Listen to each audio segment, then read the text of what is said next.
가을 날씨도 좋은데 여러분들 그 기자실에만 계시지 말고 저 잔디에 나가 산보도 좀 하고 오시죠.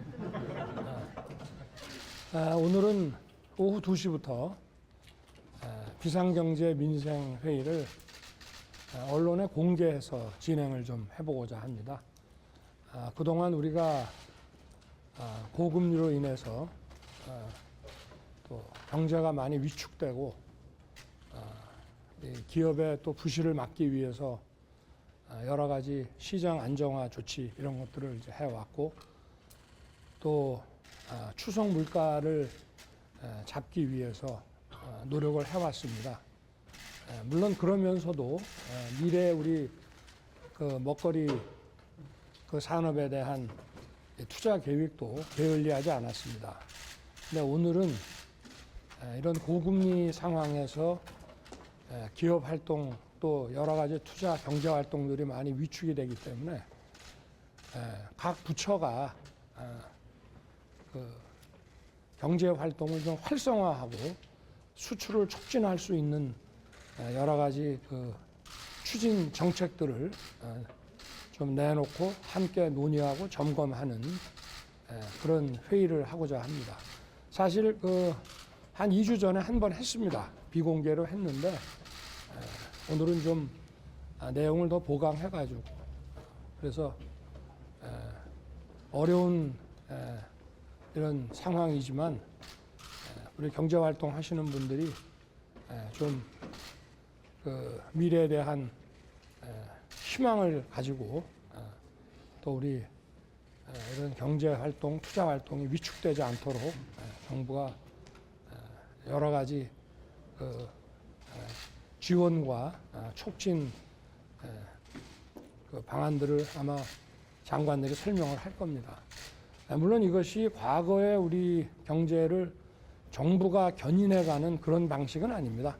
저희는 기본적으로 시장이 공정한 시스템에 의해서 자율적으로 굴러가도록 규제를 풀어나가는 것을 원칙으로 하고 있습니다만은 경제가 좀 어려울 때에는 정부가 좀 뒤에서 밀어주는 그런 다양한 이런 그 실물 쪽에 이런 정책들이 필요하고 또 금융 정책에 관해서도 이런 그 리스크를 대응하는 차원이 아니라 적극적으로 어떤 산업을 좀 지원하기 위해서 수출 금융이라든지 이런 다양한 산업 금융에 대한 얘기도 아마 나오지 않겠나 싶습니다.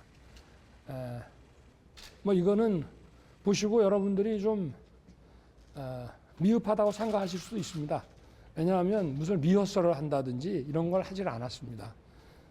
그리고 좀 자연스럽게 쇼를 연출하거나 이런 거는 절대 하지 말라고 해놨으니까 자연스럽게 진행이 될 것이고 이런 정부가 우리 경제활동을 활성화하기 위해서 어떤 고민을 하고 있는지 그런 점만 국민들께서 좀 공감을 하시면 되지 않겠나 생각을 하고 뭐 준비해서 뭐 연출하고 한 것은 아니니까 좀 미흡하더라도 잘 좀 해량해 주시기를 부탁드립니다. 네. 네. 대통령 특권이라는 점 때문에 국정 비서실장 면책 관련해서 국민들이 많이 궁금해하는데요. 네. 시점도 그렇고 그 사유도 그렇고 네. 인사권자로서 좀 구체적으로 설명을 해주셨으면 좋겠습니다. 뭐 일신상의 이유라서 공개하기는 좀 그렇습니다. 예. 그러나 중요한 직책이기 때문에 계속 업무를 또 과중한 업무를 감당해 나가는 것이 맞지 않겠다 해서 본인의 사의를 수용한 것입니다. 네. 무슨 뭐 공적인 거라면 저희가 궁금해하시는 분들한테 말씀을 드릴 수 있지만 개인적인 문제라서 또 뭐 하나만 더 받고 이제 올라가겠습니다. 따로 후임은 임명을 하시는지.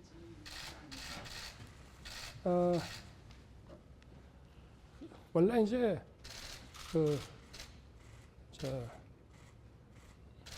기조실장 후보도 있었고 또 뭐 필요한 이런 그 공직 후보자들에 대해서 검증을 좀 해놨기 때문에 아마 좀 업무가 자연스럽게 연결될 수 있게 신속하게 좀 할 생각입니다. 정책 관련 질문 하나만 드리겠습니다.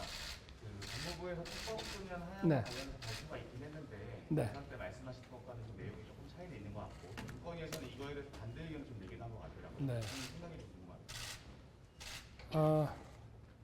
대선 때도 그 형사 그 처벌할 수 있는 연령을 내리겠다고는 했고, 그걸 몇 살로 내릴지를 그거는 좀 봐야 되는 건데, 뭐 아마 12살 얘기도 나오긴 했습니다만은, 지금 저희들이 한번 통계적으로 검토를 해보니까 일단은 1단계로 13세까지는 범행의 그런 그 잔인함, 중대성 이런 것들을 고려했을 때 이게 소년원의 그 보호 처분 2년 가지고는 도저히 피해자나 또 사회적으로도 범죄 예방을 하기가 어렵다고 판단되는 그런 중대 범죄들이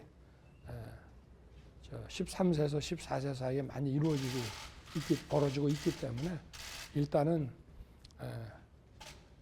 13세까지 좀 형사처벌 가능한 연령을 좀 낮춰가지고 한번 시행을 해보고, 그리고 이게 이제 그런 게 있습니다.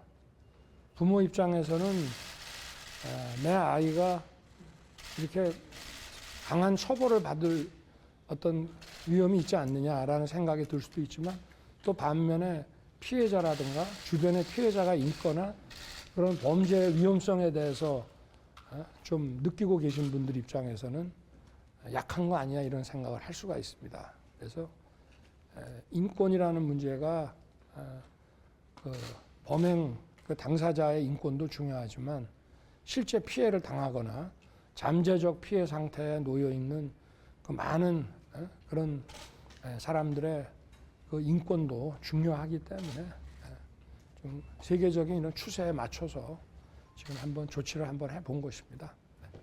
자, 오늘 하루 잘 보내십시오.